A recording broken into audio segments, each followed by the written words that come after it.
نبوت کے 13ویں سال حضرت مصعب بن عمیر مکہ پہنچے اور آپ صلی اللہ علیہ وسلم کو قبائل یثرب کے حالات، ان کے دفاعی اور جنگی صلاحیتیں اور تبلیغ اسلام سے باخبر کیا۔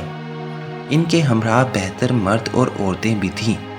یہ سب مسلمان ہو چکے تھے اور حج کے لیے مکہ آئے تھے۔ حج سے واپسی پر عقبہ کی گھاٹی میں یہ لوگ بارگاہ نبوت میں حاضر ہوئے۔ رسول اکرم صلی اللہ علیہ وسلم کے ہمراہ آپ کے چچا حضرت عباس بن عبد المطلب بھی تھے، جو اگرچہ ابھی مسلمان نہیں ہوئے تھے مگر خون کی محبت کی وجہ سے آپ صلی اللہ علیہ وسلم کے ساتھ تھے۔ رسول اللہ صلی اللہ علیہ وسلم نے دعوت اسلام پیش فرمائی اور قرآن کی تلاوت کی۔ مجلس مکمل ہوئی تو حضرت عباس، جنہیں علم ہوا کہ یثرب کے لوگ آپ صلی اللہ علیہ وسلم کو اپنے شہر آنے کی دعوت دینا چاہتے ہیں، انہوں نے لوگوں کو مخاطب کیا اور فرمایا، تمہیں معلوم ہے کہ مکہ کے لوگ آپ صلی اللہ علیہ وسلم کے جانی دشمن ہیں۔ تم لوگ اگر ان سے کوئی عہد و اقرار کرنے لگے ہو تو خوب سوچ سمجھ لو۔ ان سے عہد و اقرار کرنا نہایت کٹھن اور مشکل کام ہے۔ لوگوں نے حضرت عباس کی بات سنی تو خاموش ہو گئے۔ پھر آپ صلی اللہ علیہ وسلم سے عرض کیا، آپ کچھ فرمانا چاہیں تو فرمائیں۔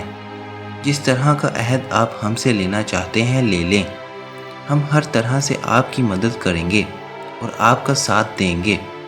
آپ صلی اللہ علیہ وسلم نے قرآنی آیات کی تلاوت فرمائی اور انہیں اللہ کی جانب راغب کرتے ہوئے فرمایا، میں تم سے بیعت لیتا ہوں کہ تم دین حق کے فروغ میں میری مکمل حمایت کرو گے۔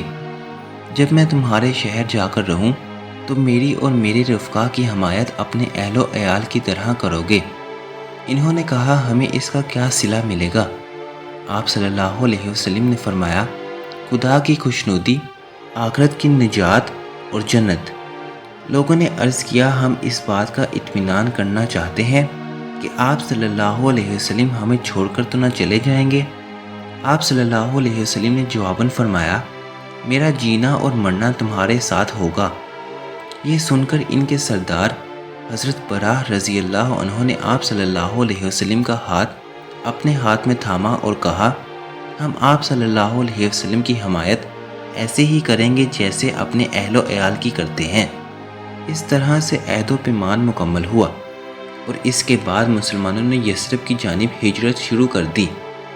اسلام کی تاریخ کے مزید واقعات کو جاننے کے لیے دین اسلام کو سبسکرائب کریں اور بیل آئیکن کو پریس کریں۔